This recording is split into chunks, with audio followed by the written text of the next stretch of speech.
بسم اللہ الرحمن الرحیم قد افلح المؤمنون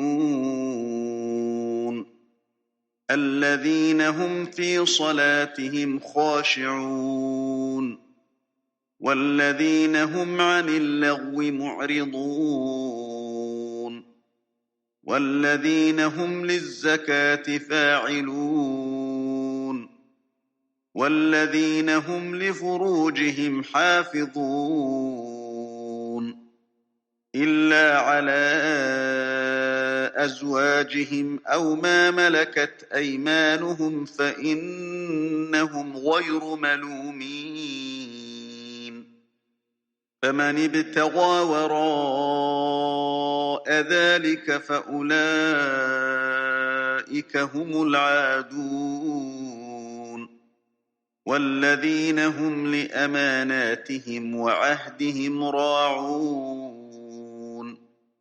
والذین هم على صلواتهم يحافظون أولئك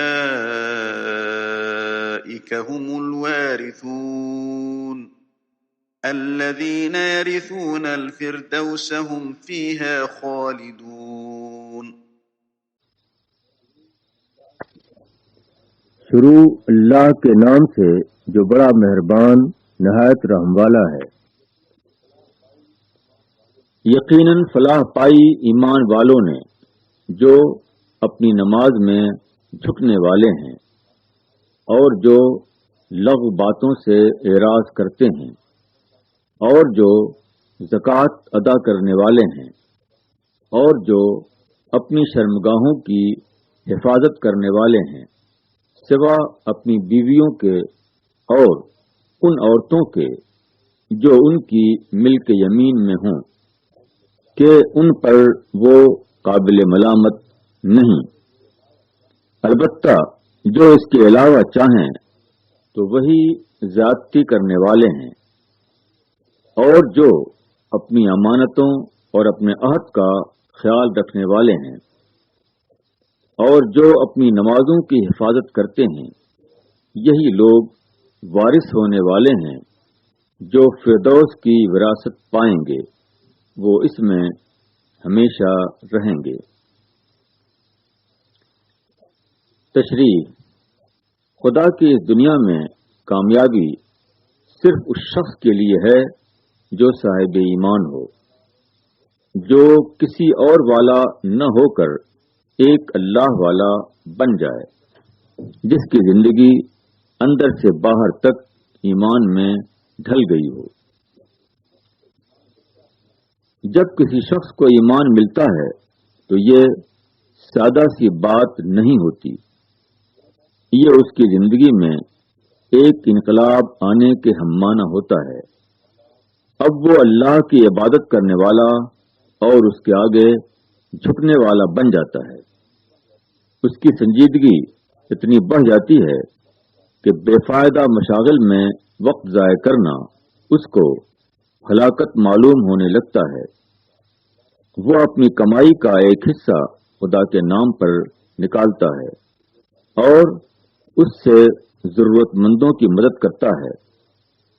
وہ اپنی شہوانی خواہشات کو کنٹرول میں رکھنے والا بن جاتا ہے اور اس کو انہی حدود کے اندر استعمال کرتا ہے جو خدا نے اس کے لیے مقرر کر دی ہیں۔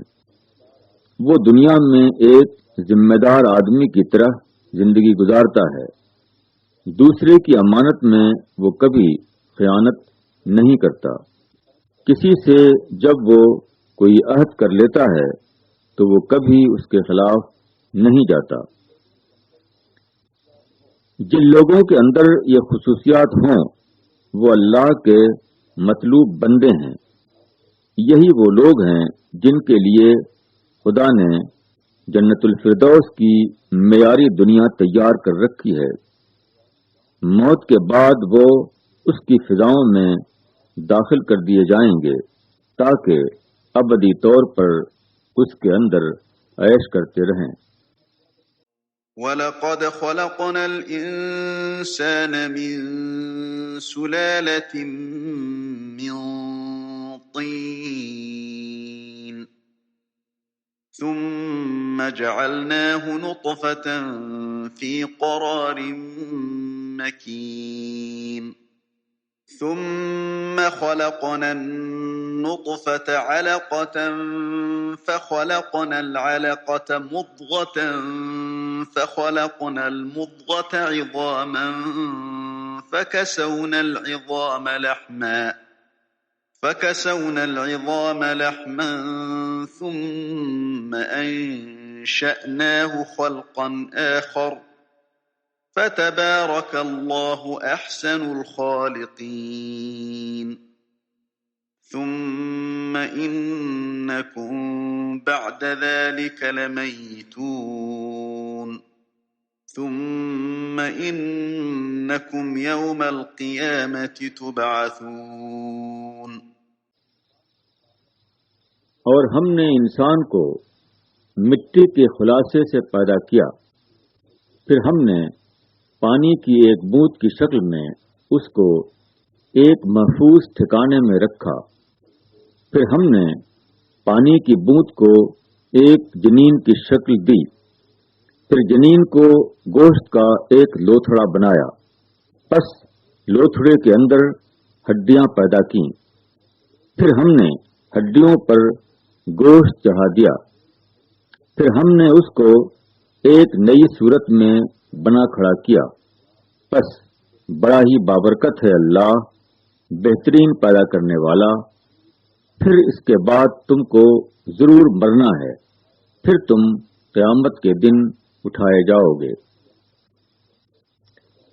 تشریح: انسان کا بچہ ماں کے پیٹ کے اندر پرورش پاتا ہے۔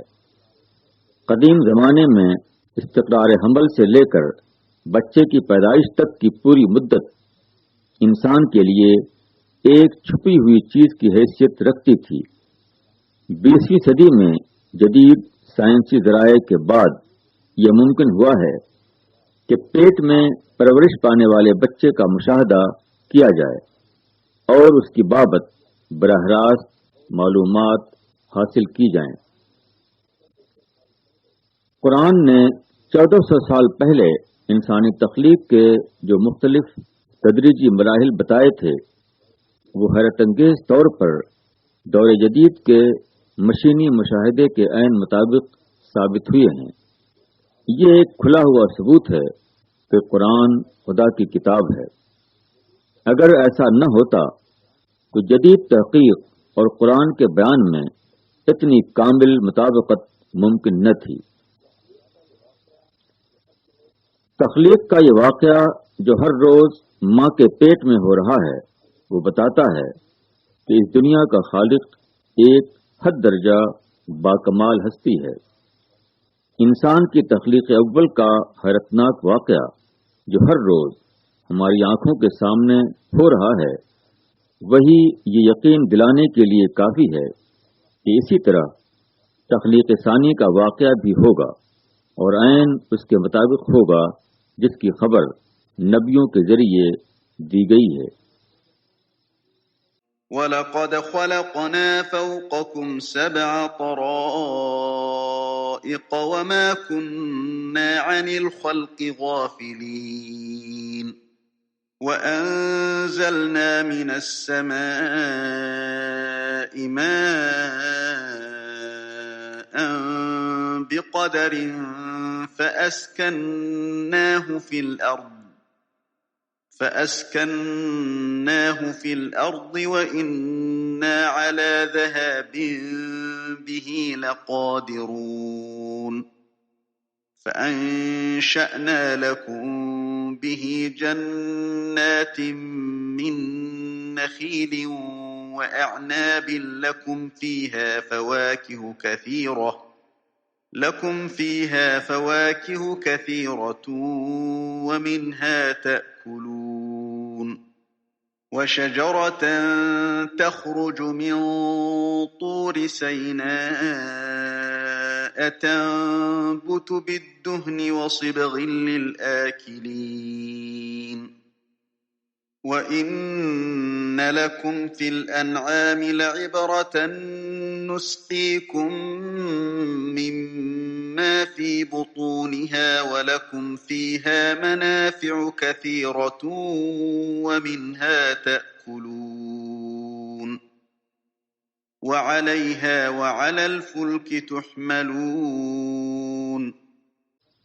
اور ہم نے تمہارے اوپر 7 راستے بنائے اور ہم مخلوق سے بے خبر نہیں ہوئے، اور ہم نے آسمان سے پانی برسایا ایک اندازے کے ساتھ، پھر ہم نے اس کو زمین میں ٹھہرا دیا اور ہم اس کو واپس لینے پر قادر ہیں.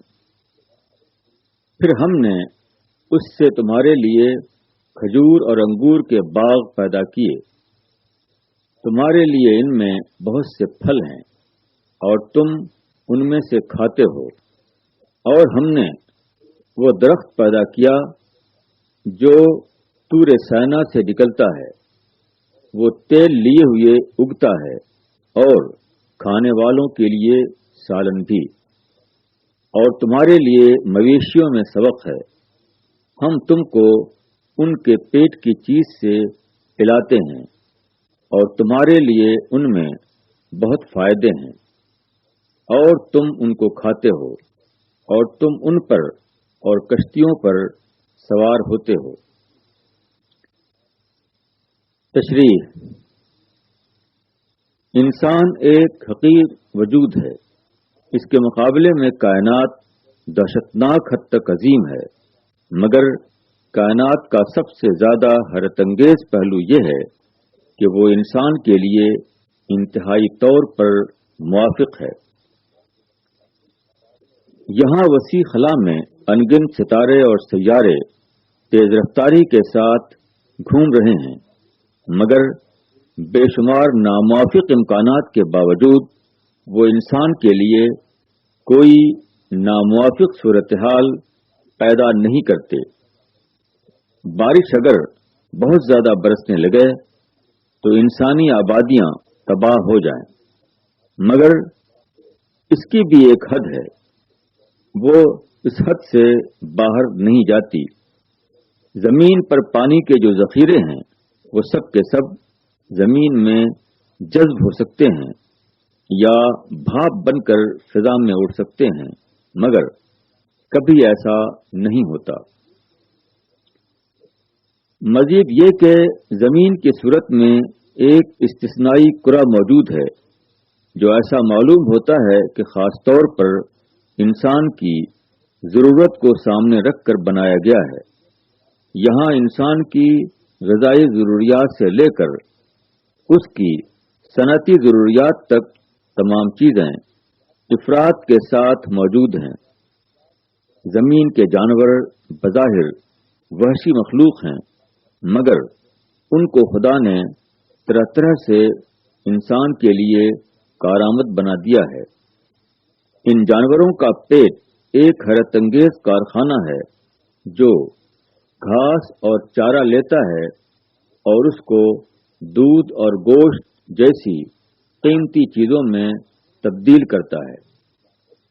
جانوروں میں سے بہت سے جانور ہیں جو جانور ہونے کے باوجود اپنے آپ کو پوری طرح انسان کے قبضے میں دے دیتے ہیں کہ وہ ان پر سواری کرے اور ان سے دوسرے مختلف فائدے حاصل کرے.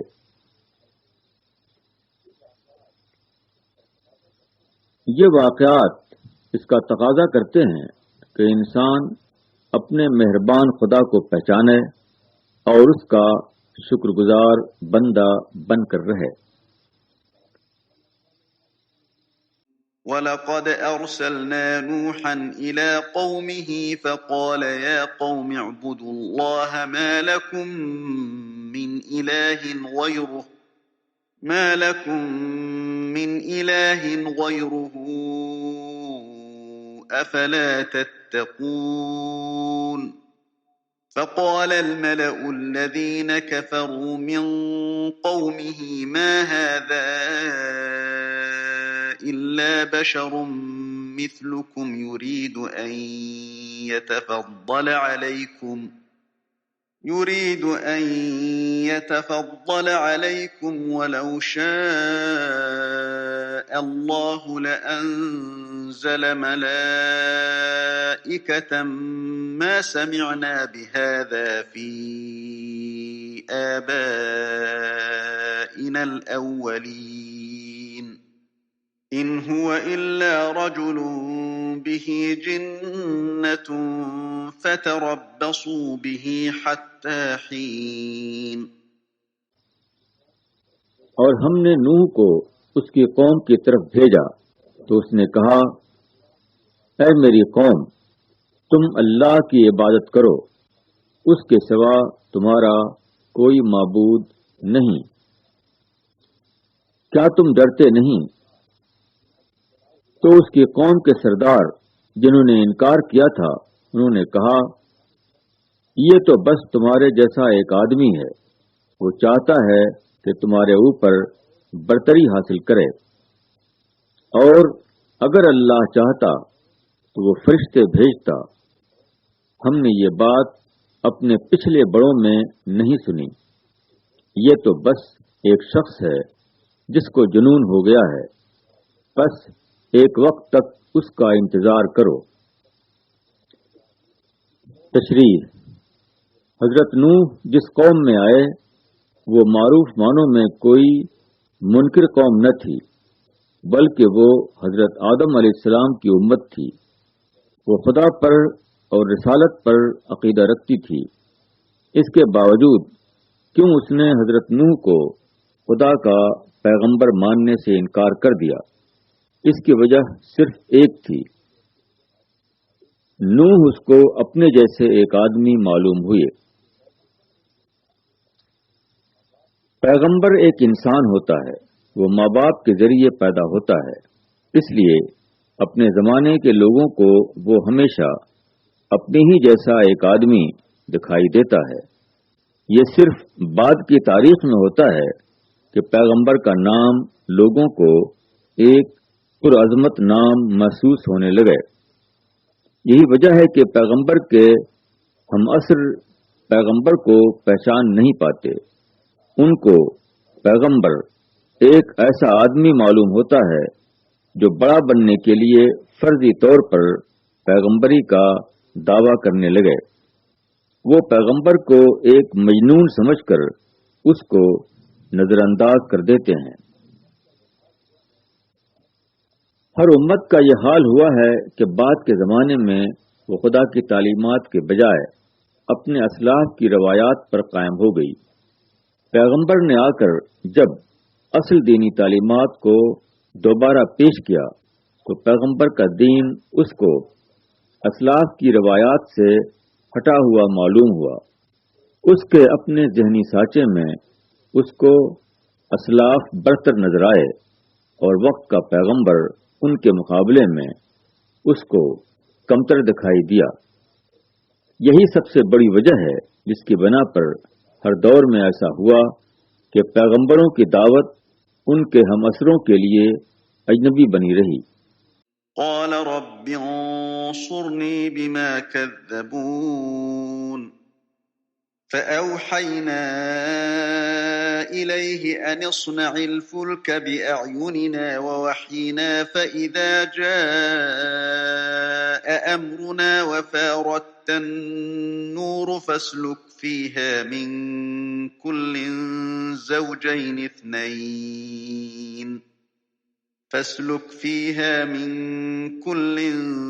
زوجين اثنين وأهلك إلا من سبق عليه القول منهم ولا تخاطبني في الذين ظلموا إنهم مغرقون۔ نوح نے کہا، اے میرے رب، تو میری مدد فرما کہ انہوں نے مجھ کو جھٹلا دیا۔ تو ہم نے اس کو وحی کی کہ تم کشتی تیار کرو ہماری نگرانی میں اور ہماری ہدایت کے مطابق، تو جب ہمارا حکم آ جائے اور زمین سے پانی ابل پڑے تو ہر قسم کے جانوروں میں سے ایک ایک جوڑا لے کر اس میں سوار ہو جاؤ۔ اور اپنے گھر والوں کو بھی، سوا ان کے جن کے بارے میں پہلے فیصلہ ہو چکا ہے، اور جنہوں نے ظلم کیا ہے ان کے معاملے میں مجھ سے بات نہ کرنا، بے شک ان کو ڈوبنا ہے۔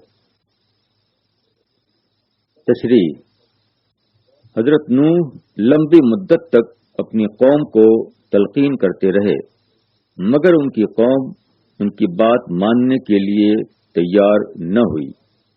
آخر کار حضرت نوح نے دعا کی کہ خدایا، میری دعوت و تبلیغ ان سے امر حق کو منوا نہ سکی، اب تو ہی ان پر امر حق کو ظاہر کر دے۔ مگر جب انسانی عمل کی حد ختم ہو کر خدائی عمل کی حد شروع ہو تو یہ مواخذے کا وقت ہوتا ہے، نہ کہ وعظ و تلقین کا۔ چنانچہ خدا کا حکم ناقابل تسخیر طوفان کی صورت میں ظاہر ہوا، اور چند مومنین نوح کو چھوڑ کر بقیہ ساری قوم غرق ہو کر رہ گئی۔ امر حق کا اعتراف نہ کرنا سب سے بڑا ظلم ہے۔ جو لوگ اس ظلم کا ارتکاب کریں وہ ہمیشہ خدا کی پکڑ میں آ جاتے ہیں، کوئی دوسری چیز انہیں اس پکڑ سے بچانے والی ثابت نہیں ہوتی۔ فَإِذَا اسْتَوَيْتَ أَنْتَ وَمَن مَّعَكَ عَلَى الْفُلْكِ فَقُلِ الْحَمْدُ لِلَّهِ الَّذِي نَجَّانَا مِنَ الْقَوْمِ الظَّالِمِينَ وَقُلْ رَبِّ أَنزِلْنِي مُنزَلًا مُبَارَكًا وَأَنتَ خَيْرُ الْمُنزِلِينَ إِنَّ فِي ذَلِكَ لَآيَاتٍ وَإِن كُنَّا لَمُبْتَلِينَ۔ پھر جب تم اور تمہارے ساتھی کشتی میں بیٹھ جائیں تو کہو، شکر ہے اللہ کا جس نے ہم کو ظالم لوگوں سے نجات دی، اور کہو، اے میرے رب، تو مجھے اتار برکت کا اتارنا، اور تو بہتر اتارنے والا ہے۔ بے شک اس میں نشانیاں ہیں، اور بے شک ہم بندوں کو آزماتے ہیں۔ تشریح: شرک سے بھرے ہوئے ماحول میں جو چند افراد حضرت نوح پر ایمان لائے، وہ اسی دن معنوی اعتبار سے خدا کی کشتی میں داخل ہو چکے تھے۔ اس کے بعد جب طوفان کے وقت وہ لکڑی کی بنائی ہوئی کشتی میں بیٹھے تو یہ گویا ان کے ابتدائی فیصلے کی تکمیل تھی۔ انہوں نے اپنے آپ کو فکری طور پر بدی کے طوفان سے بچایا تھا، خدا نے ان کو عملی طور پر بدی کے سخت انجام سے بچا لیا۔ مومن ہر کامیابی کو خدا کی طرف سے سمجھتا ہے، اس لیے وہ ہر کامیابی پر خدا کا شکر ادا کرتا ہے، اور طوفان نوح سے نجات تو کھلا ہوا خدائی نصرت کا واقعہ تھا۔ ایسے موقع پر مومن کی زبان سے جو کلمات نکلتے ہیں وہ وہی ہیں جن کی ایک تصویر مذکورہ آیت میں نظر آتی ہے۔ وہ حال کے لیے خدا کی قدرت کا اعتراف کرتے ہوئے مستقبل کے لیے مزید عنایت کی التجا کرنے لگتا ہے، کیونکہ اس کو یقین ہوتا ہے کہ حال بھی خدا کے قبضے میں ہے اور مستقبل بھی خدا کے قبضے میں۔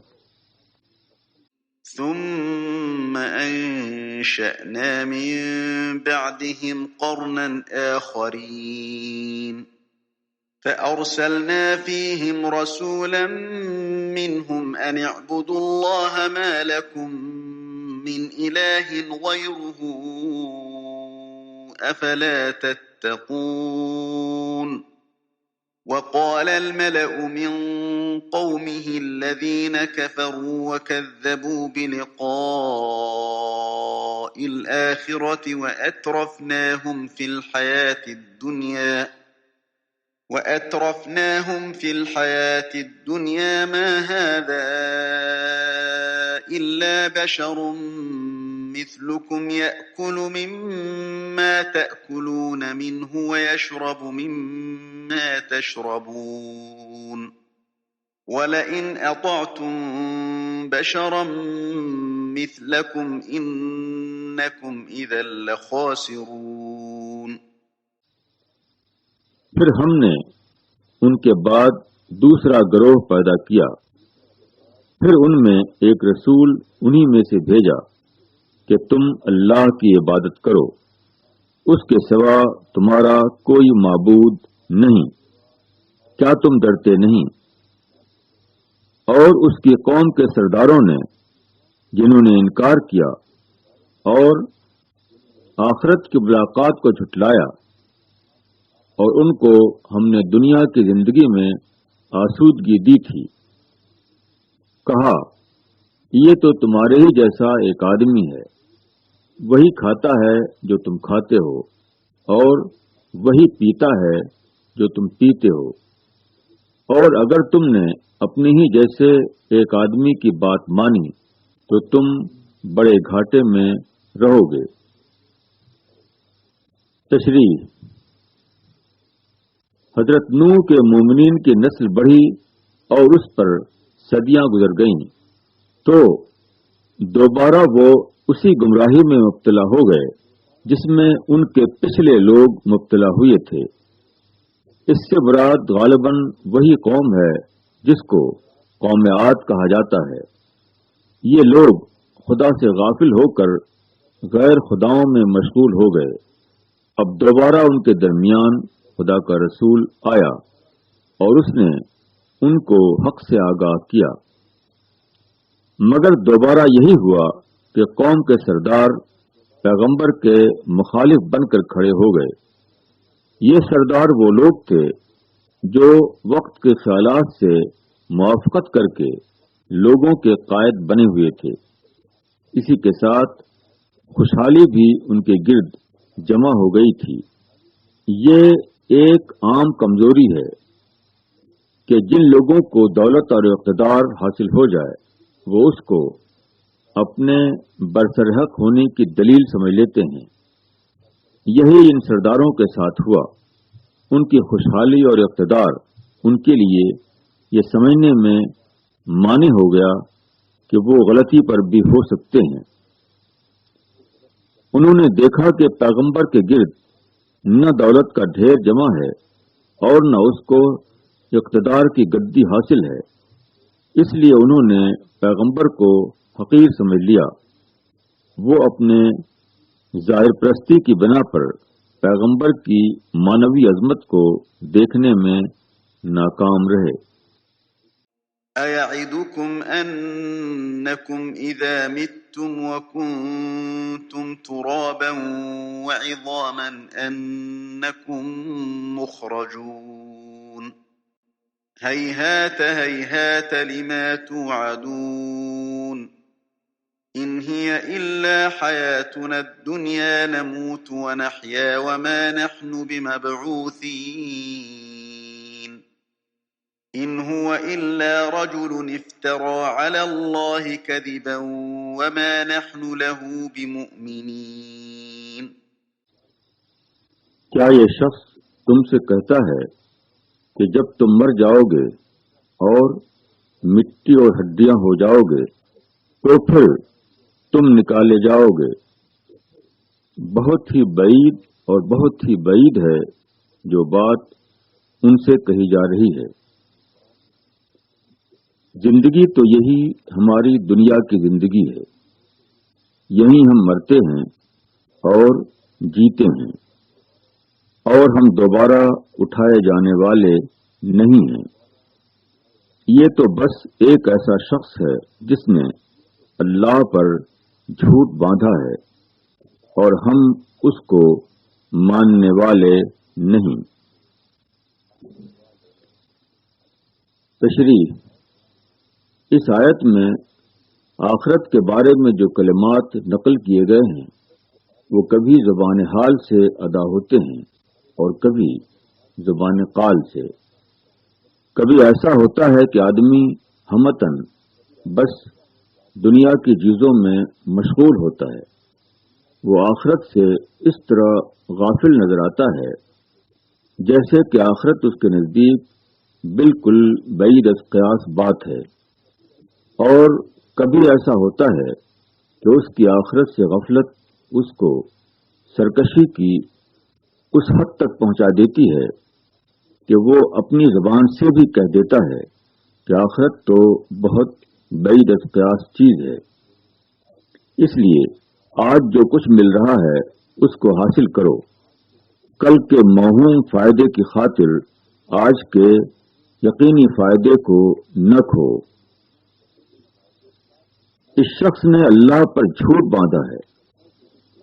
اس کلمہ کے بھی دو صورتیں ہیں، ایک یہ کہ آدمی عین اسی جملے کو اپنی زبان سے ادا کرے، دوسرے یہ کہ وہ داعی حق کو اس طرح نظر انداز کرے جیسے کہ اس کی بات محض ایک سرپھرے شخص کی بات ہے، اس کا خدا سے کوئی تعلق نہیں۔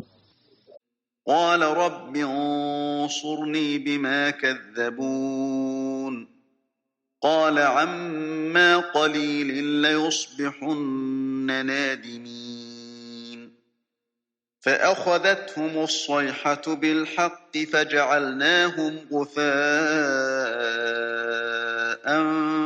فبعدا للقوم الظالمين۔ رسول نے کہا، اے میرے رب میری مدد فرما کہ انہوں نے مجھ کو جھٹلا دیا۔ فرمایا کہ یہ لوگ جلد ہی پچھتائیں گے، پس ان کو ایک سخت آواز نے حق کے مطابق پکڑ لیا، پھر ہم نے ان کو خس و خاشاک کر دیا، پس دور ہو ظالم قوم۔ تشریح: خدا کا پیغمبر جس چیز کے اعلان کے لیے آتا ہے اس کائنات کی سب سے سنگین حقیقت ہے، مگر پیغمبر اس حقیقت کو صرف دلیل کے روپ میں ظاہر کرتا ہے۔ وہی لوگ دراصل مومن ہیں جو اس کو دلیل کے روپ میں پہچانیں اور اپنے آپ کو اس کے حوالے کر دیں۔ جب کوئی گروہ آخری طور پر یہ ثابت کر دے کہ وہ حقیقت کو دلیل کے روپ میں پہچاننے کی صلاحیت نہیں رکھتا، تو پھر خدا حقیقت کو صیحہ کے روپ میں ظاہر کرتا ہے۔ حقیقت ایک ایسی چنگھاڑ بن جاتی ہے جس کا سامنا کرنے کی طاقت کسی کو نہ ہو، مگر جب حقیقت صیحہ کے روپ میں ظاہر ہو جائے تو یہ اس کو بھگتنے کا وقت ہوتا ہے، نہ کہ اس کو ماننے کا۔ حقیقت جب صیحہ کے روپ میں ظاہر ہوتی ہے تو آدمی کے حصے میں صرف یہ رہ جاتا ہے کہ وہ ابد تک اپنی اس نادانی پر پچھتاتا رہے کہ اس نے حقیقت کو دیکھا مگر وہ اس کی طرف سے اندھا بنا رہا۔ حقیقت کی آواز اس کے کان سے ٹکرائی مگر اس نے اس کو سننے کے لیے اپنے کان بند کر لیے۔ ثم انشأنا من بعدهم قرونا آخرين ما تسبق من أمة أجلها وما يستأخرون ثم أرسلنا رسلنا تترى كلما جاء أمة رسولها كذبوه فأتبعنا بعضهم بعضا وجعلناهم أحاديث فبعدا لقوم لا يؤمنون ثم أرسلنا موسى وأخاه هارون بآياتنا وسلطان مبين۔ پھر ہم نے ان کے بعد دوسری قومیں پیدا کی. کوئی قوم نہ اپنے وعدے سے آگے جاتی اور نہ اس سے پیچھے رہتی. پھر ہم نے لگاتار اپنے رسول بھیجے. جب بھی کسی قوم کے پاس اس کا رسول آیا تو انہوں نے اس کو جھٹلایا، تو ہم نے ایک کے بعد ایک کو لگا دیا اور ہم نے ان کو کہانیاں بنا دیا. پس دور ہوں وہ لوگ جو ایمان نہیں لاتے. تشریح: پیغمبروں کے بعد ہمیشہ ان کی امتوں میں بگاڑ آتا رہا. ان کی اصلاح کے لیے بار بار پیغمبر بھیجے گئے.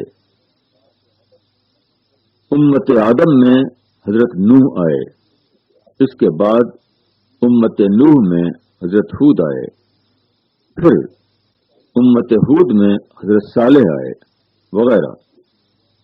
مگر ہر بار یہ ہوا کہ وہی لوگ جو ماضی کے پیغمبر کو بلا بحث مانے ہوئے تھے، وہ حال کے پیغمبر کو کسی طرح ماننے پر تیار نہ ہوئے.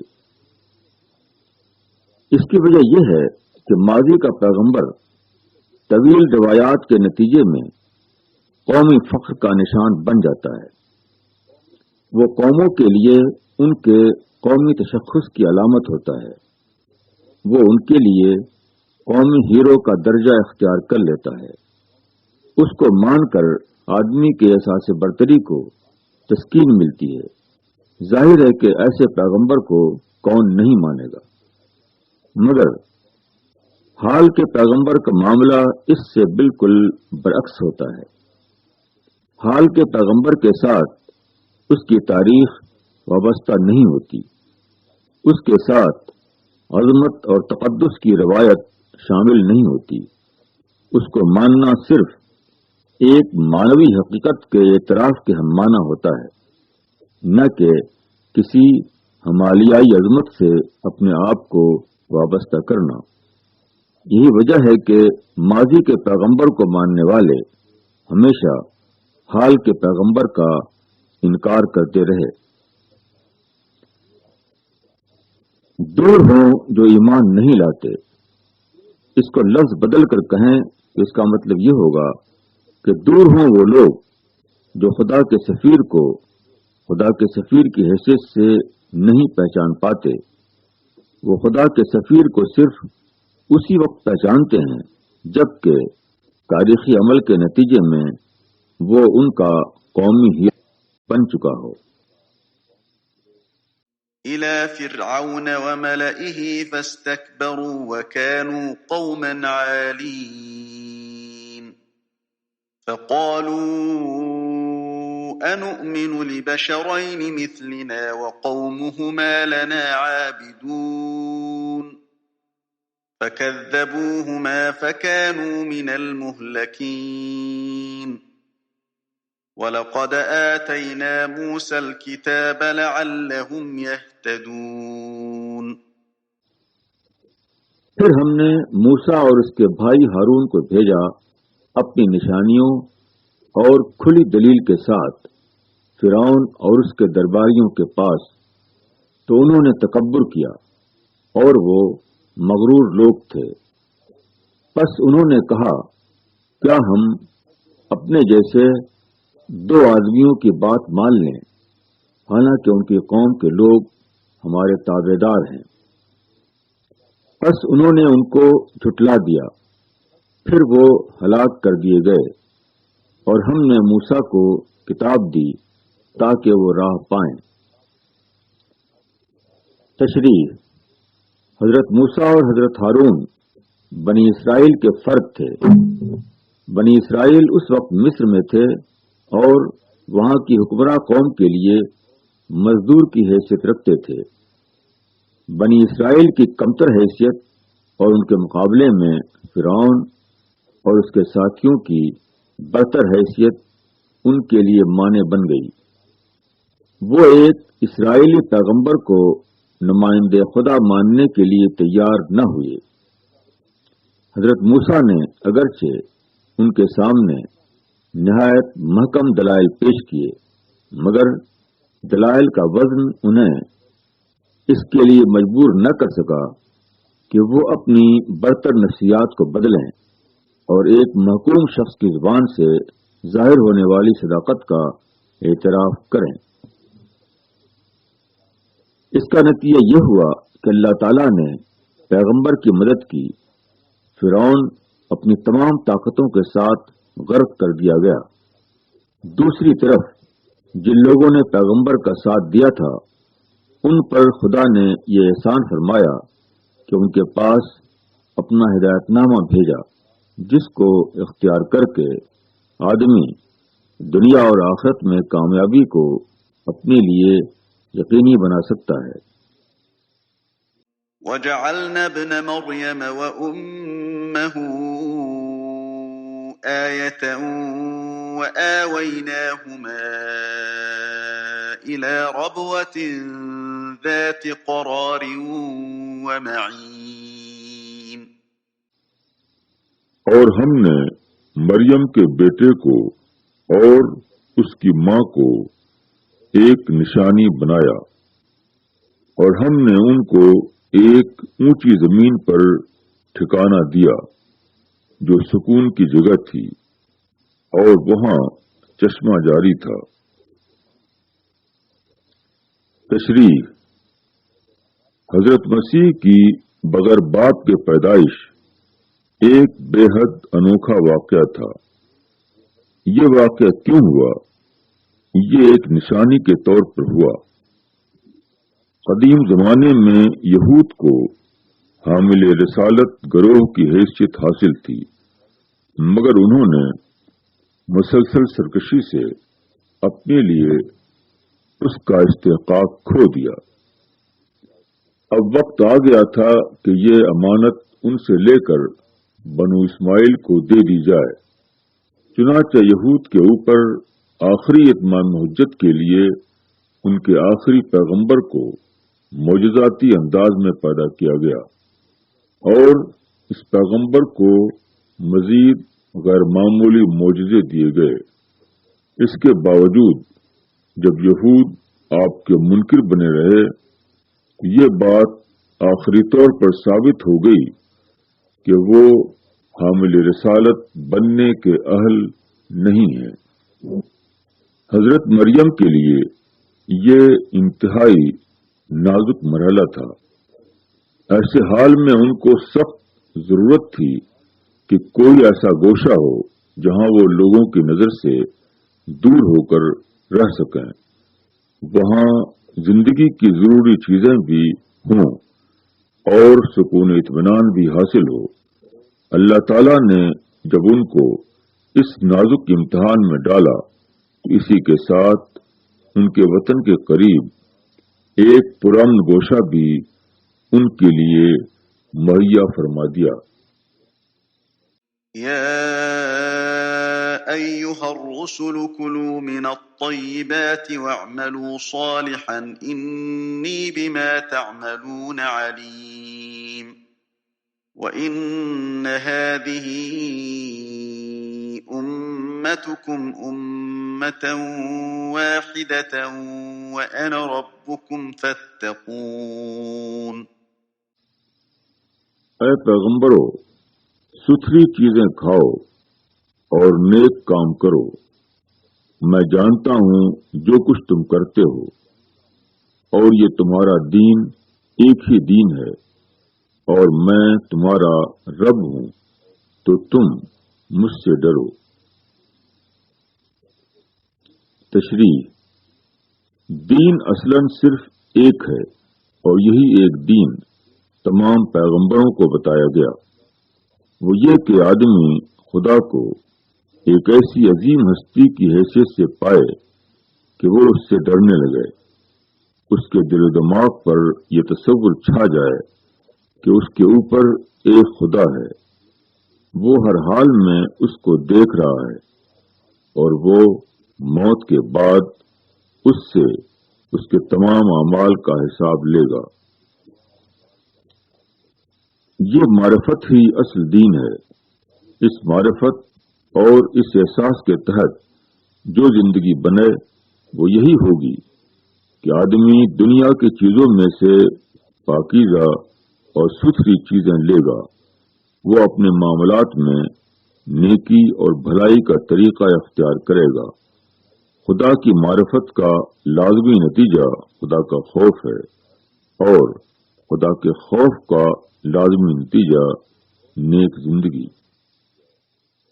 فتقطعوا أمرهم بينهم زبرا كل حزب بما لديهم فرحون فذرهم في غمرتهم حتى حين أيحسبون أن ما نمدهم به من مال وبنين نسارع لهم في الخيرات بل لا يشعرون۔ پھر لوگوں نے اپنے دین کو آپس میں ٹکڑے ٹکڑے کر لیا، ہر گروہ کے پاس جو کچھ ہے اسی پر وہ نازاں ہے، بس ان کو ان کی بے ہوشی میں کچھ دن چھوڑ دو۔ کیا وہ سمجھتے ہیں کہ ہم ان کو جو مال اور اولاد دیے جا رہے ہیں تو ہم ان کو فائدہ پہنچانے میں سرگرم ہیں؟ بلکہ وہ بات کو نہیں سمجھتے۔ تشریح: خدا کا دین جب اپنی اصل روح کے ساتھ زندہ ہو تو وہ لوگوں میں خوف پیدا کرتا ہے، اور جب دین کی اصل روح نکل جائے تو وہ فخر کا ذریعہ بن جاتا ہے۔ یہی وہ وقت ہے جب کہ اہل دین گروہوں میں بٹ کر ٹکڑے ٹکڑے ہو جاتے ہیں۔ ہر گروہ اپنے حالات کے لحاظ سے کوئی ایسا پہلو لے لیتا ہے جس میں اس کے لیے فخر کا سامان موجود ہو۔ فخر والے دین ہمیشہ کئی ہوتے ہیں اور خوف والا دین ہمیشہ ایک ہوتا ہے۔ بے خوفی کی نفسیات رائوں کا تعدد پیدا کرتی ہے اور خوف کی نفسیات رائوں کا اتحاد۔ دنیا میں انسان حالت امتحان میں ہے۔ خدا کے علم میں کسی شخص یا گروہ کی جو مدت ہے، اس مدت تک اس کو زندگی کا سامان لازماً دیا جاتا ہے۔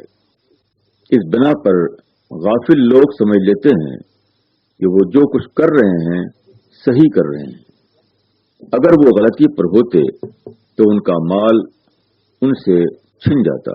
حالانکہ خدا کا قانون یہ ہے کہ مال و اسباب مدت امتحان کے ختم ہونے پر چھینا جائے، نہ کہ امتحان کے دوران میں ہدایت سے انحراف پر۔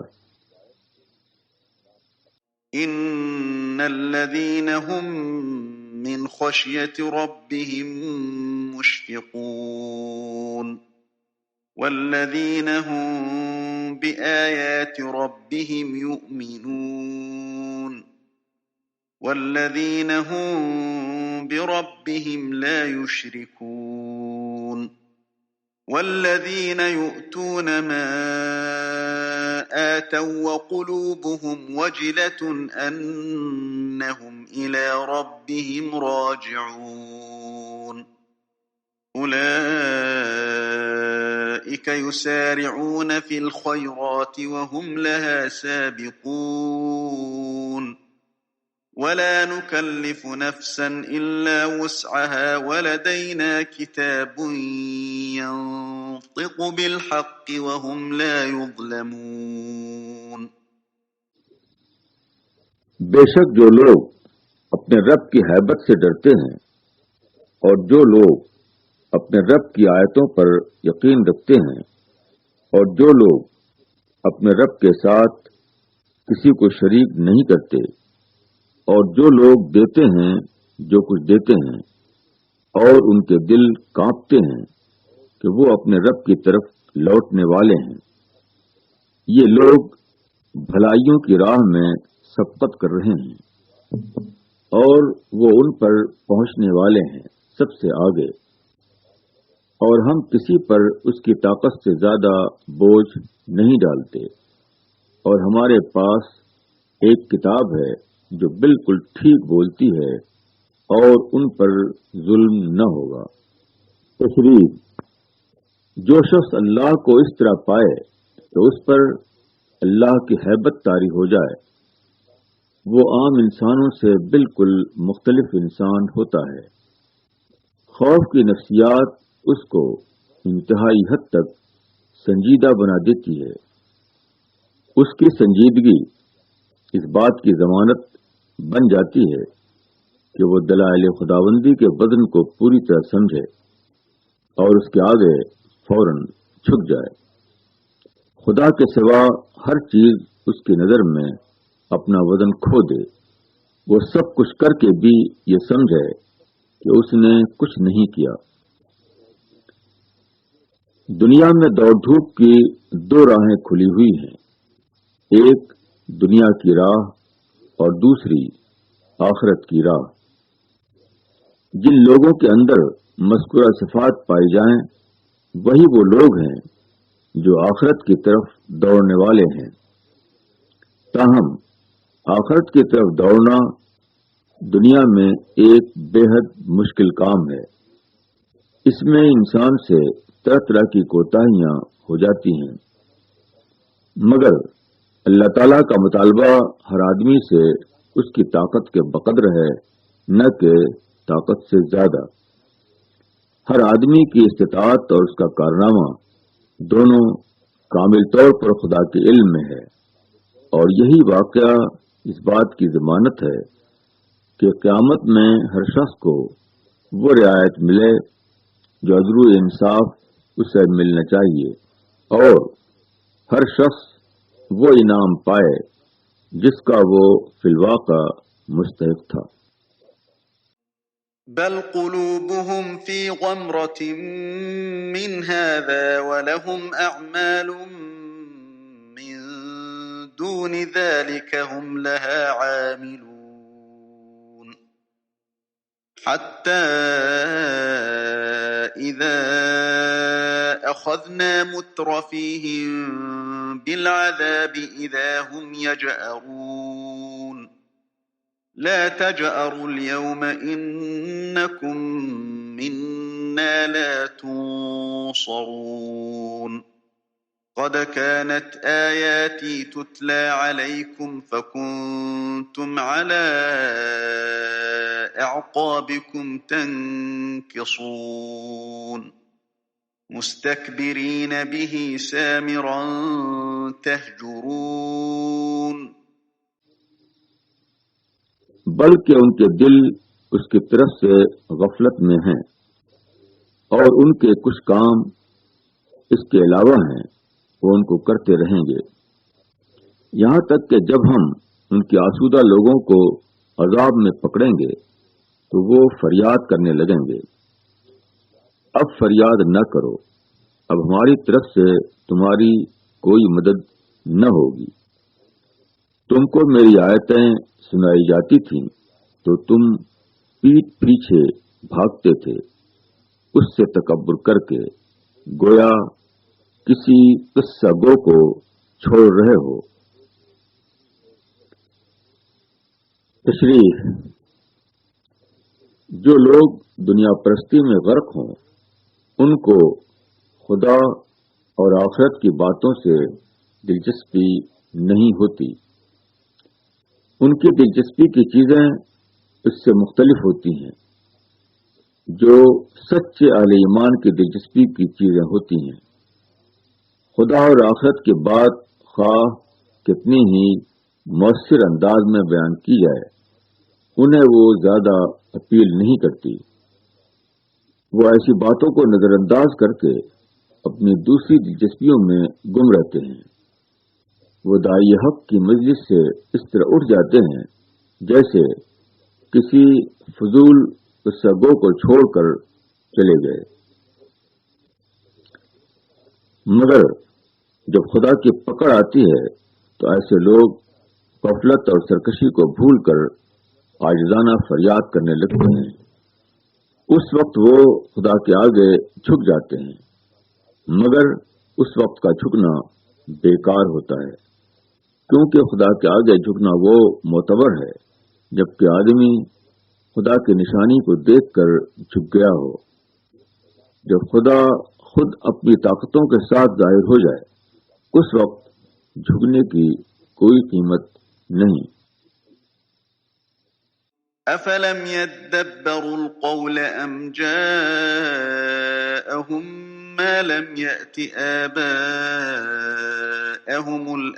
الأولين أم لم يعرفوا رسولهم فهم له منكرون أم يقولون به جنة بل جاءهم بالحق وأكثرهم للحق كارهون ولو اتبع الحق أهواءهم لفسدت السماوات والأرض ومن فيهن بل أتيناهم بذكرهم فهم عن ذكرهم معرضون۔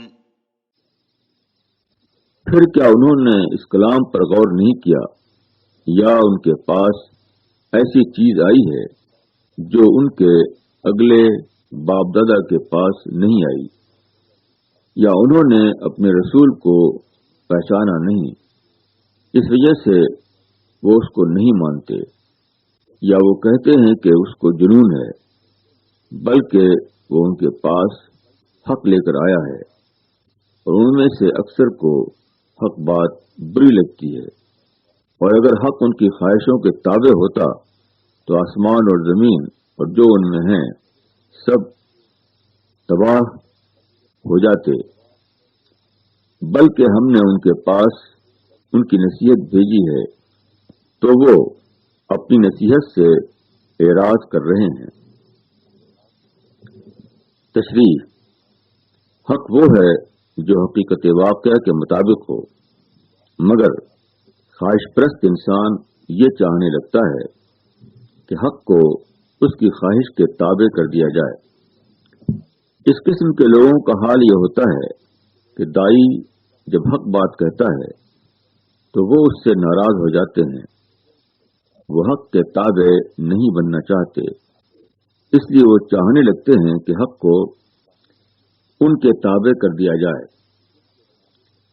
اپنی اس نفسیات کی بنا پر وہ حق کی آواز پر دھیان نہیں دیتے، حق ان کو اجنبی دکھائی دیتا ہے، وہ دائی حق کو اس کی اصل حیثیت میں پہچان نہیں پاتے۔ اپنے کو برسر حق ظاہر کرنے کے لیے وہ دائی کو متون کرنے لگتے ہیں۔ کائنات میں کامل درستگی نظر آتی ہے، اس کے برعکس انسانی دنیا میں ہر طرف فساد اور بگاڑ ہے۔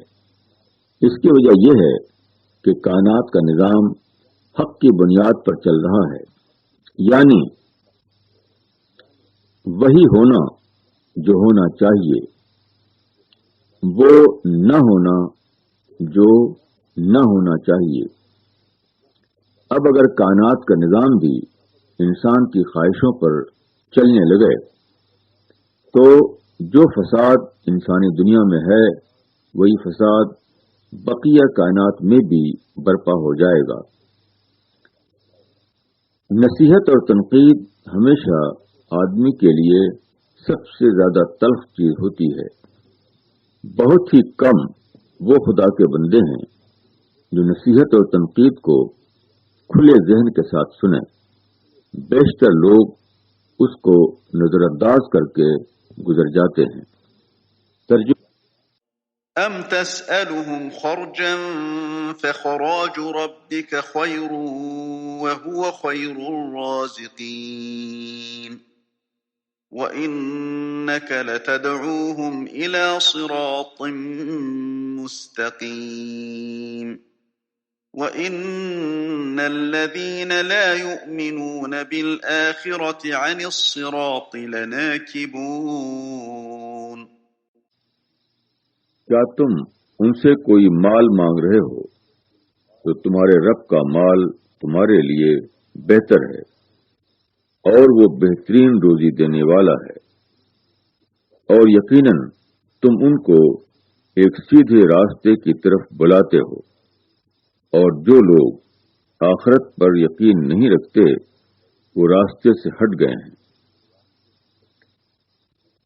تشریح: پیغمبر اپنے مخاطبین سے کبھی کوئی مالی غرض نہیں رکھتا۔ پیغمبر اور اس کے مخاطبین کا تعلق دائی اور مدعو کا تعلق ہوتا ہے۔ دائی اور مدعو کا تعلق بے حد نازک تعلق ہے۔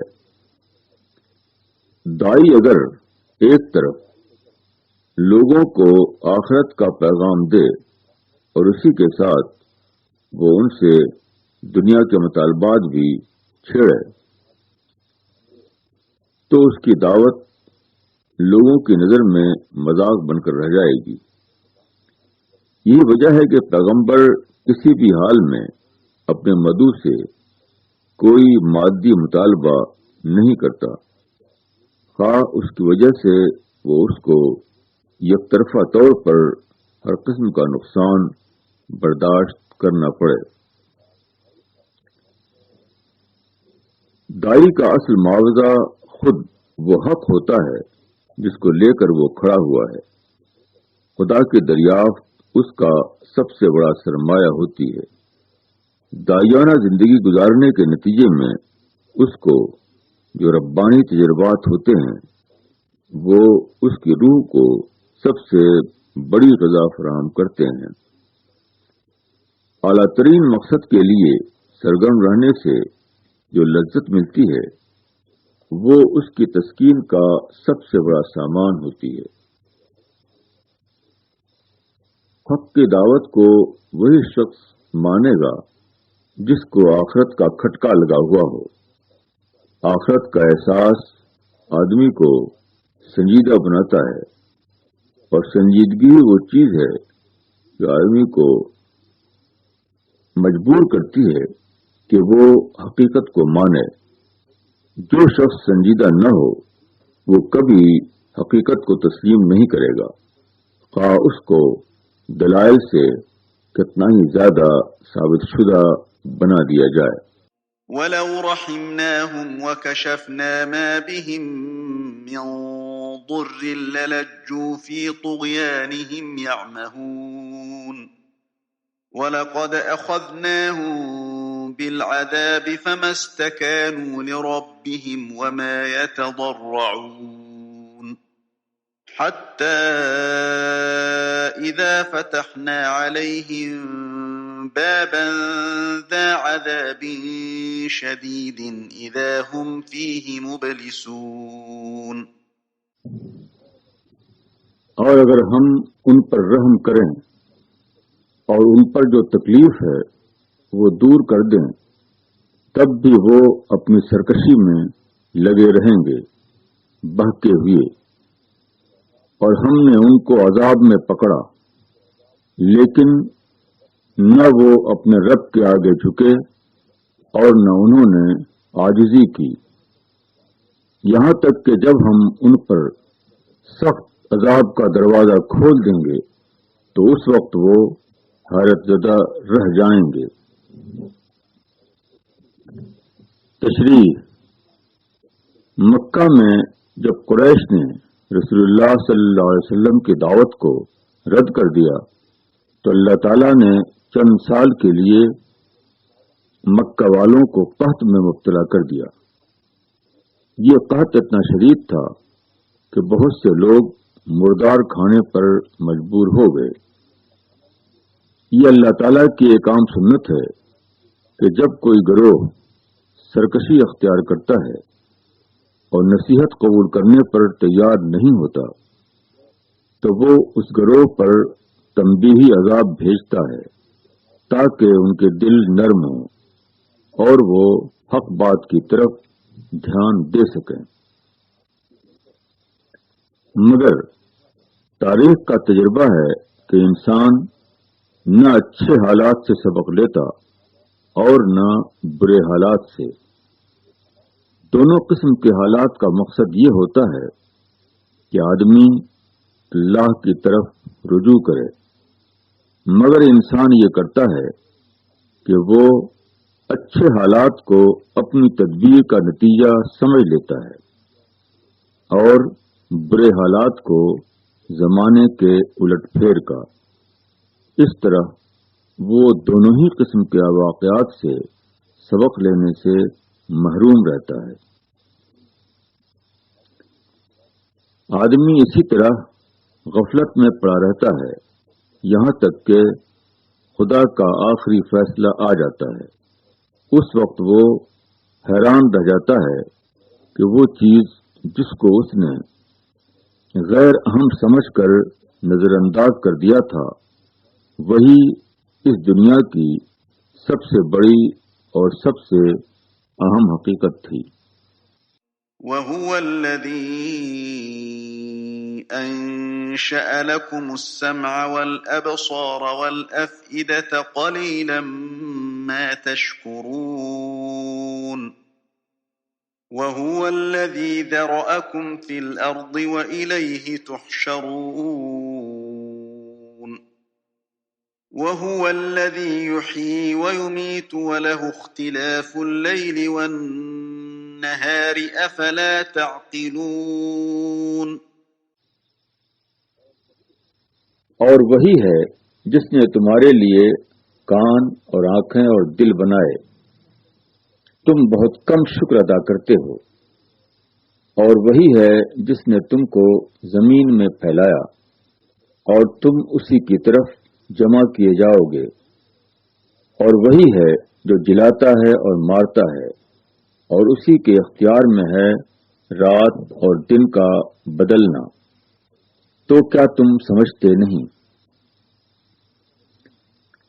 تشریح: انسان اس کائنات کی وہ خاص مخلوق ہے جس کو استثنائی طور پر سننے اور دیکھنے اور سوچنے کی اعلیٰ صلاحیتیں دی گئی ہیں۔ یہ خصوصی صلاحیتیں یقیناً کسی خصوصی مقصد کے لیے ہیں۔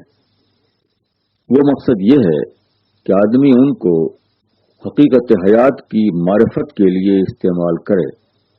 وہ اپنے کان سے اس صداقت کی آواز کو سنے جس کا اعلان یہاں کیا جا رہا ہے۔ وہ اپنی آنکھ سے ان نشانیوں کو دیکھے جو اس کے چاروں طرف بکھری ہوئی ہیں۔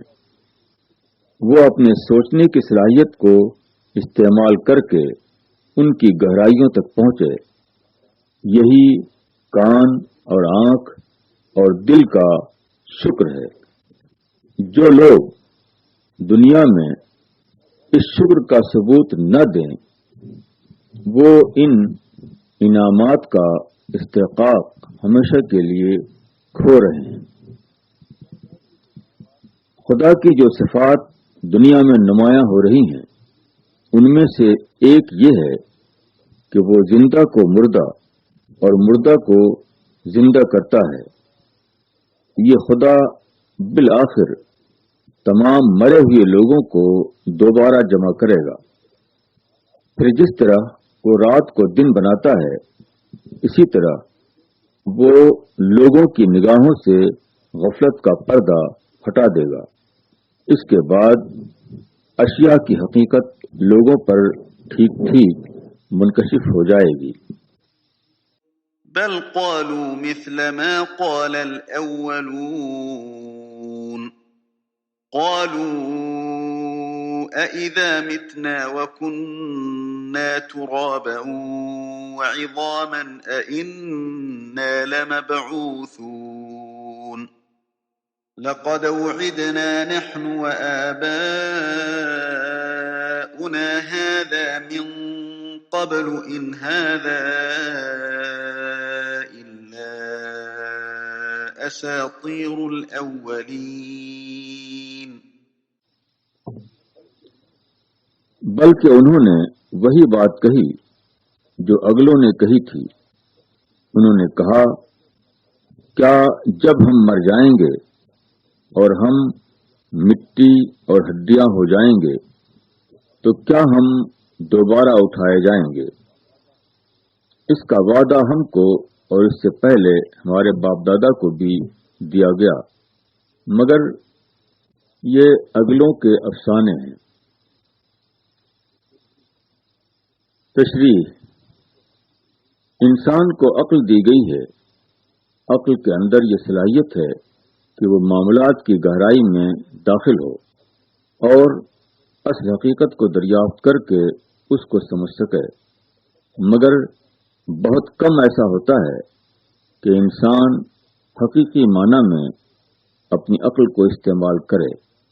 وہ بس ظاہری تأثر کے تحت ایک رائے قائم کر لیتا ہے اور اس کو دہرانے لگتا ہے۔ ماضی کے لوگ بھی ایسا کرتے رہے اور حال کے لوگ بھی یہی کر رہے ہیں۔ موت کے بعد دوبارہ اٹھائے جانے کا شعوری یا لفظی انکار کرنے والے بہت کم ہوتے ہیں۔ زیادہ تر لوگوں کو اس عقیدے کا عملی منکر کہا جا سکتا ہے۔ یہ وہ لوگ ہیں جو رسمی طور پر زندگی بعد موت کو مانتے ہوئے عملاً ایسی زندگی گزارتے ہیں جیسے کہ انہیں اس پر یقین نہ ہو کہ مرنے کے بعد وہ دوبارہ اٹھائے جائیں گے، اور جس طرح آج وہ ہوش حواس کے ساتھ زندہ ہیں، اسی طرح دوبارہ ہوش حواس کے ساتھ زندہ ہو کر خدا کے سامنے پیش ہوں گے۔ قل لمن الأرض ومن فيها إن كنتم تعلمون سيقولون لله قل أفلا تذكرون قل من رب السماوات السبع ورب العرش العظيم سيقولون لله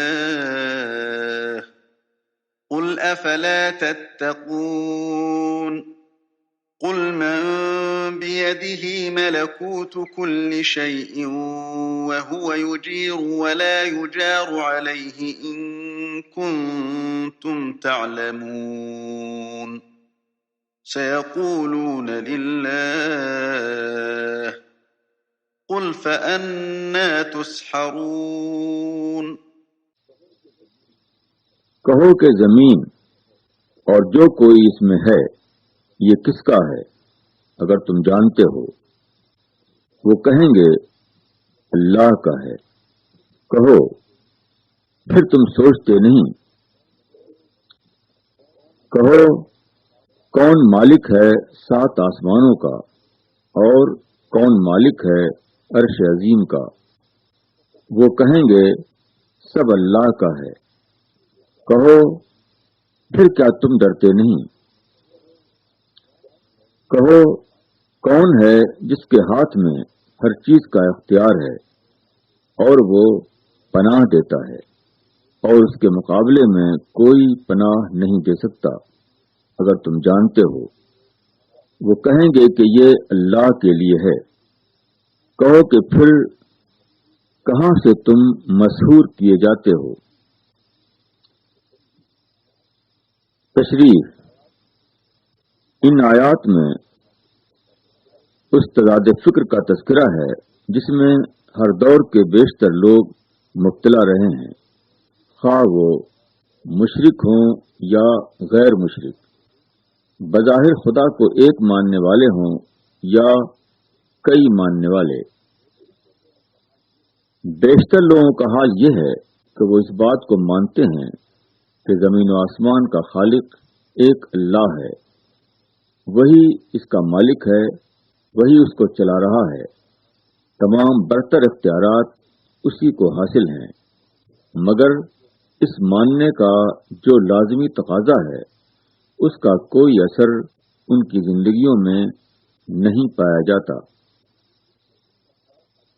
اس عظیم اقرار کا تقاضا ہے کہ وہی ان کی سوچ بن جائے، خدا کا احساس ان کے اندر خوف بن کر داخل ہو جائے، ان کے اندر یہ مادہ پیدا ہو کہ ان کے سامنے حق آئے تو وہ فوراً اس کا اعتراف کر لیں، ان کی زندگی پوری کی پوری اسی میں ڈھل جائے۔ مگر یہ سب کچھ نہیں ہوتا۔ وہ اگرچہ عقیدے کے طور پر خدا کو مانتے ہیں، مگر ان کا عقیدہ خدا الگ رہتا ہے اور ان کی حقیقی زندگی الگ۔ خدا کا تصور انسان کو مسحور نہیں کرتا، البتہ دوسری چیزیں اس کی نظر میں اتنی اہم بن جاتی ہیں جن سے وہ مسحور ہو کر رہ جائے۔ کیسا عجیب ہے انسان کا یہ معاملہ۔ بل اتیناہم بالحق وانہم لکاذبون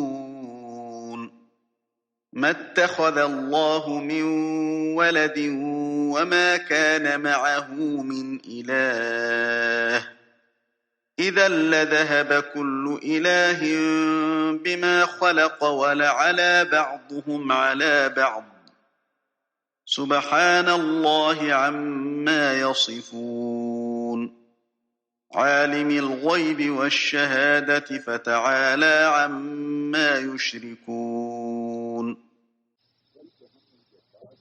بلکہ ہم ان کے پاس حق لائے ہیں اور بے شک وہ جھوٹے ہیں۔ اللہ نے کوئی بیٹا نہیں بنایا اور اس کے ساتھ کوئی اور معبود نہیں۔ ایسا ہوتا تو ہر معبود اپنی مخلوق کو لے کر الگ ہو جاتا اور ایک دوسرے پر چڑھائی کرتا۔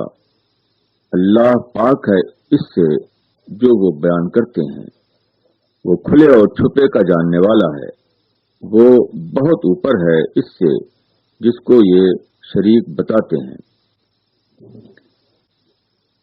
تشریح: اقتدار کی یہ فطرت ہے کہ وہ تقسیم کو گوارا نہیں کرتا۔ انسانوں میں جب بھی کئی صاحب اقتدار ہوں تو وہ آپس میں ایک دوسرے کو زیر کرنے یا نیچا دکھانے کی کوشش میں لگے رہتے ہیں۔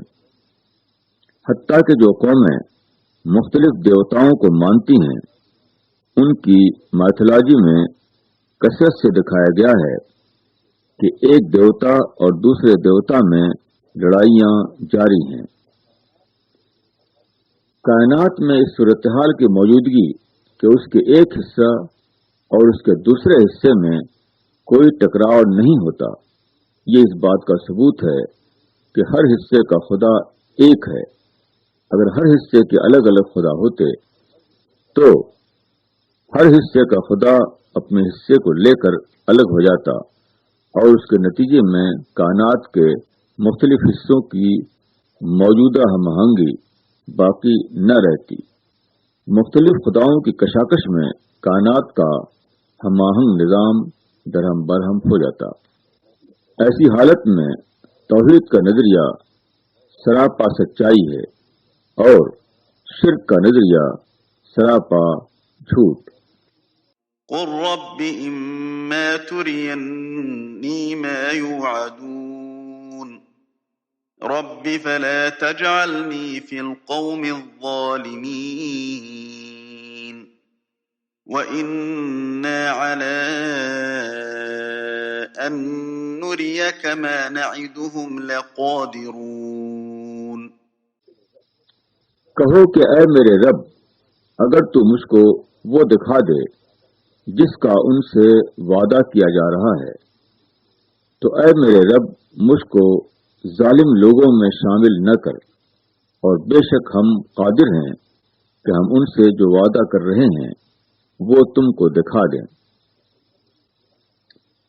تشریح: پیغمبر کی اس دعا کا تعلق خود پیغمبر کے دل کی کیفیت سے ہے، نہ کہ خدا کے عذاب سے۔ پیغمبر کی یہ دعا بتاتی ہے کہ مومن ہر حال میں خدا سے ڈرنے والا انسان ہوتا ہے۔ خدا کا عذاب جب دوسروں کے لیے آ رہا ہو، اس وقت بھی مومن کا دل کانپ اٹھتا ہے۔ وہ عاجزی کے ساتھ خدا کو پکارنے لگتا ہے، کیونکہ وہ جانتا ہے کہ انسان صرف خدا کی عنایت سے بچ سکتا ہے، نہ کہ اپنے کسی عمل یا اپنی کسی طاقت سے۔ پیغمبر کے منکرین پر خدا کا فیصلہ کبھی پیغمبر کی زندگی میں آتا ہے اور کبھی پیغمبر کی وفات کے بعد۔ آیت کا آخری ٹکڑا بتاتا ہے کہ رسول اللہ صلی اللہ علیہ وسلم کے منکرین پر خدا کا یہ فیصلہ آپ کی زندگی ہی میں آیا، آپ کے دشمن آپ کی زندگی ہی میں پامال کر دیے گئے۔ ادفع بالتي هي أحسن السيئة نحن أعلم بما يصفون وقل رب أعوذ بك من همزات الشياطين وأعوذ بك رب أن يحضرون۔ تم برائی کو اس طریقے سے دفع کرو جو بہتر ہو، ہم خوب جانتے ہیں جو یہ لوگ کہتے ہیں، اور کہو کہ اے میرے رب میں پناہ مانگتا ہوں شیطان کے وسوسوں سے، اور اے میرے رب میں تجھ سے پناہ مانگتا ہوں کہ وہ میرے پاس آئیں۔ تشریح: خدا کا داعی جب لوگوں کو حق کی طرف بلاتا ہے تو اکثر ایسا ہوتا ہے کہ لوگ اس کے دشمن بن جاتے ہیں، وہ اس کے خلاف جھوٹے پروگنڈے کرتے ہیں، وہ اس کو اپنے شر کا نشانہ بناتے ہیں۔ اس وقت داعی کے اندر بھی جوابی ذہن ابھرتا ہے، اس کے دل میں یہ خیال آتا ہے کہ جن لوگوں نے تمہارے ساتھ برا سلوک کیا ہے تم بھی ان کے ساتھ برا سلوک کرو۔ اگر تم خاموش رہے تو ان کے حوصلے بڑھیں گے اور وہ مزید مخالفانہ کارروائی کرنے کے لیے دلیر ہو جائیں گے۔ مگر اس قسم کے خیالات شیطان کا وسوسہ ہیں۔ شیطان اس نازک موقع پر آدمی کو بہکاتا ہے تاکہ اس کو راہ سے بے راہ کر دے۔ ایسے موقع پر داعی اور مومن کو چاہیے کہ وہ شیطانی بہکاؤں کے مقابلے میں خدا کی پناہ مانگے، نہ کہ شیطانی بہکاؤں کو مان کر اپنے مخالفین کے خلاف انتقامی کارروائی کرنے لگے۔ حتى إذا جاء أحدهم الموت قال رب ارجعون لعلي أعمل صالحا فيما تركت كلا إنها كلمة هو قائلها ومن ورائهم برزخ إلى يوم يبعثون فإذا نفخ في الصور فلا أنساب بينهم يومئذ ولا يتساءلون فمن ثقلت موازينه فأولئك هم المفلحون ومن خفت موازينه فأولئك الذين خسروا أنفسهم في جهنم خالدون تلفح وجوههم النار وهم فيها كالحون۔ یہاں تک کہ جب ان میں سے کسی پر موت آتی ہے تو وہ کہتا ہے اے میرے رب مجھ کو واپس بھیج دے تاکہ جس کو میں چھوڑ آیا ہوں اس میں کچھ نیکی کماؤں۔ یہ ہرگز نہیں، یہ ایک بات ہے کہ وہی وہ کہتا ہے، اور ان کے آگے ایک پردہ ہے اس دن تک کے لیے جب کہ وہ اٹھائے جائیں گے۔ پھر جب سور پھونکا جائے گا تو پھر ان کے درمیان نہ کوئی رشتہ رہے گا اور نہ کوئی کسی کو پوچھے گا۔ جن کے پلے بھاری ہوں گے وہی لوگ کامیاب ہوں گے، اور جن کے پلے ہلکے ہوں گے تو یہی لوگ ہیں جنہوں نے اپنے آپ کو گھاٹے میں ڈالا۔ وہ جہنم میں ہمیشہ رہیں گے، ان کے چہروں کو آگ جھلس دے گی اور وہ اس میں بدشکل ہو رہے ہوں گے۔ تشریح: موت آتے ہی آدمی دنیا سے جدا ہو جاتا ہے۔ اس کے بعد اس کے اور دنیا کے درمیان ایک ایسی آڑ قائم ہو جاتی ہے کہ وہ کبھی ادھر واپس نہ ہو سکے۔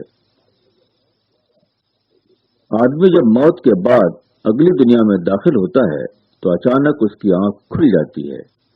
اب وہ جان لیتا ہے کہ جس آخرت کو وہ نظر انداز کیے ہوئے تھا وہی دراصل زندگی کا سب سے بڑا مسئلہ تھا۔ دنیا کے سامان تو صرف اس لیے تھے کہ اس سے آخرت کی کمائی کی جائے، نہ یہ کہ بذات خود انہی کو اصل مقصود سمجھ لیا جائے۔ چنانچہ موت کے بعد وہ بے اختیار چاہے گا کہ کاش وہ دوبارہ دنیا میں لوٹا دیا جائے، مگر ایسا ہونا ممکن نہیں، کیونکہ خدا کا قانون یہ ہے کہ کسی آدمی کو صرف ایک بار موقع دیا جائے، 2 بار نہیں۔ دنیا میں آدمی اپنے ساتھیوں اور رشتہ داروں پر بھروسہ کرتا ہے، مگر قیامت میں وہ بالکل تنہا ہوگا۔ وہاں آدمی کا ذاتی عمل اس کے کام آئے گا، اس کے سوا کوئی چیز کسی کے کام آنے والی نہیں۔ أَلَمْ تَكُنْ آيَاتِي تُتْلَى عَلَيْكُمْ فَكُنْتُمْ بِهَا تُكَذِّبُونَ قَالُوا رَبَّنَا غَلَبَتْ عَلَيْنَا شِقْوَتُنَا وَكُنَّا قَوْمًا ضَالِّينَ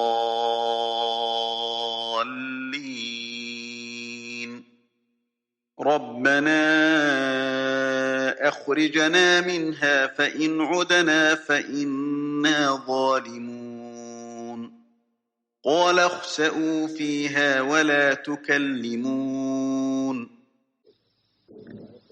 کیا تم کو میری آیتیں پڑھ کر نہیں سنائی جاتی تھیں تو تم ان کو جھٹلاتے تھے؟ وہ کہیں گے، اے ہمارے رب، ہماری بدبختی نے ہم کو گھیر لیا اور ہم گمراہ لوگ تھے۔ اے ہمارے رب، ہم کو اس سے نکال لے، پھر اگر ہم دوبارہ ایسا کریں تو بے شک ہم ظالم ہیں۔ خدا کہے گا کہ دور ہو، اسی میں پڑے رہو اور مجھ سے بات نہ کرو۔ تشریح: آخرت کے مناظر آنکھوں سے دیکھ لینے کے بعد کسی کو یہ موقع نہیں دیا جائے گا کہ وہ دوبارہ دنیا میں آ کر رہے اور صحیح عمل کا ثبوت دے، کیونکہ دنیا کی زندگی کا مقصد امتحان ہے۔ اس بات کا امتحان کہ آدمی دیکھے بغیر جھکتا ہے یا نہیں۔ جب آخرت کا مشاہدہ کرا دیا جائے تو اس کے بعد نہ جھکنے کی کوئی قیمت ہے اور نہ واپس بھیجنے کا کوئی امکان۔ آدمی کا امتحان دیکھ کر ماننے میں نہیں ہے بلکہ سوچ کر ماننے میں ہے۔ طالب علم کی جانچ پرچہ آؤٹ ہونے سے پہلے کی جاتی ہے۔ جب پرچہ آؤٹ ہو کر اخباروں میں چھپ چکا ہو اس کے بعد کسی طالب علم کی جانچ کرنے کا کوئی سوال نہیں۔ إِنَّهُ كَانَ فَرِيقٌ مِّنْ عِبَادِي يَقُولُونَ رَبَّنَا آمَنَّا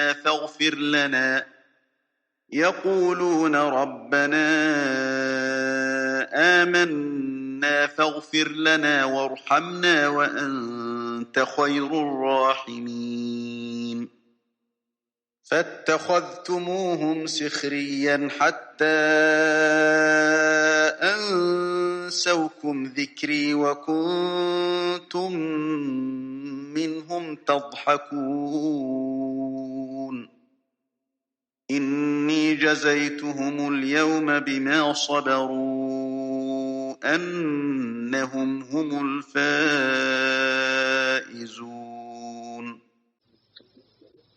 میرے بندوں میں ایک گروہ تھا جو کہتا تھا کہ اے ہمارے رب، ہم ایمان لائے، پس تو ہم کو بخش دے اور ہم پر رحم فرما، اور تو بہترین رحم فرمانے والا ہے۔ پس تم نے ان کو مذاق بنا لیا، یہاں تک کہ ان کے پیچھے تم نے ہماری یاد بھلا دی اور تم ان پر ہنستے رہے۔ میں نے ان کو آج ان کے صبر کا بدلہ دیا کہ وہی ہیں کامیاب ہونے والے۔ تشریح: دنیا کی زندگی میں جبکہ ابھی آخرت کے حقائق آنکھوں کے سامنے نہیں آئے تھے، اس وقت خدا کے کچھ بندوں نے خدا کو اس کے جلال و کمال کے ساتھ پہچانا۔ ان کے سامنے حق کی دعوت مجرد دلائل کی سطح پر آئی، اس کے باوجود انہوں نے اس پر یقین کیا۔ وہ اس کے بارے میں اس حد تک سنجیدہ ہوئے کہ اسی کو اپنی کامیابی اور ناکامی کا معیار بنا لیا۔ ایک اجنبی حق کے ساتھ اپنی کامل وابستگی کی انہیں یہ قیمت دینی پڑی کہ ماحول میں وہ مذاق کا موضوع بن گئے۔ اس کے باوجود انہوں نے اس سے اپنی وابستگی کو ختم نہیں کیا۔ یہی فکری استقامت ہی سب سے بڑا صبر ہے، اور آخرت کا انعام آدمی کو اسی صبر کی قیمت میں ملتا ہے۔ وہ لوگ دراصل کامیاب ہیں جو موجودہ امتحان کی دنیا میں اس صبر کا ثبوت دے سکیں۔ قال كم لبثتم في الأرض عدد سنين قالوا لبثنا يوما أو بعض يوم فاسأل العادين قال إن لبثتم إلا قليلا لو أنكم كنتم تعلمون۔ ارشاد ہوگا کہ برسوں کے شمار سے تم کتنی دیر زمین میں رہے؟ وہ کہیں گے ہم ایک دن رہے یا ایک دن سے بھی کم۔ تو گنتی والوں سے پوچھ لیجئے۔ ارشاد ہوگا تم تھوڑی ہی مدت رہے، کاش تم جانتے۔ تشریح: عیش وہی ہے جو ابدی ہو، جو عیش ابدی نہ ہو وہ جب ختم ہو جاتا ہے تو ایسا معلوم ہوتا ہے کہ وہ بس ایک لمحہ تھا جو آیا اور گزر گیا۔ دنیا کی زندگی میں آدمی اس حقیقت کو بھولا رہتا ہے، مگر آخرت میں یہ حقیقت اس پر آخری حد تک کھل جائے گی۔ اس وقت وہ جانے گا، مگر اس وقت جاننے کا کوئی فائدہ نہیں۔ دنیا میں آدمی کے سامنے حق آتا ہے، مگر وہ اپنے سکون کو برہم کرنا نہیں چاہتا، اس لیے وہ اس کو قبول نہیں کرتا۔ وہ ملنے والے فائدے کی خاطر ملے ہوئے فائدے کو چھوڑنے کے لیے تیار نہیں ہوتا۔ یہاں کی عزت، یہاں کا آرام، یہاں کی مصلحت اس کو اتنی قیمتی معلوم ہوتی ہے کہ اس کی سمجھ میں نہیں آتا کہ وہ کس طرح ایسا کرے کہ چیز کو نظر انداز کر کے اپنے کو بے چیز سے وابستہ کر لے، حالانکہ جب عمر کی مہلت پوری ہوگی تو 100 سال بھی ایسا معلوم ہوگا جیسے کہ وہ بس ایک دن تھا جو آیا اور ختم ہو گیا۔ أفحسبتم أنما خلقناكم عبثا وأنكم إلينا لا ترجعون فتعالى الله الملك الحق لا إله إلا هو رب العرش الكريم ومن يدع مع الله إلها آخر لا برهان له به فإنما حسابه عند ربه إنه لا يفلح الكافرون وقل رب اغفر وارحم وأنت خير الراحمين. بس کیا تم یہ خیال کرتے ہو کہ ہم نے تم کو بے مقصد پیدا کیا ہے اور تم ہمارے پاس نہیں لائے جاؤ گے؟ بس بہت برتر ہے اللہ بادشاہ حقیقی، اس کے سوا کوئی معبود نہیں، وہ مالک ہے عرش عظیم کا۔ اور جو شخص اللہ کے ساتھ کسی اور معبود کو پکارے جس کے حق میں اس کے پاس کوئی دلیل نہیں، تو اس کا حساب اس کے رب کے پاس ہے، بے شک منکروں کو فلاح نہ ہوگی۔ اور کہو اے میرے رب مجھے بخش دے اور مجھ پر رحم فرما، تو بہترین رحم فرمانے والا ہے۔ تشریح: انسانوں میں دو قسم کے انسان ہیں، کوئی انسان باصول زندگی گزارتا ہے اور کوئی بے اصول، کوئی اندیکھی صداقت کے لیے اپنے آپ کو قربان کر دیتا ہے اور کوئی صرف دکھائی دینے والی چیزوں میں مشغول رہتا ہے، کوئی حق کی دعوت کو اس کی ساری اجنبیت کے باوجود قبول کرتا ہے اور کوئی اس کو نظر انداز کر دیتا ہے اور اس کا مذاق اڑاتا ہے،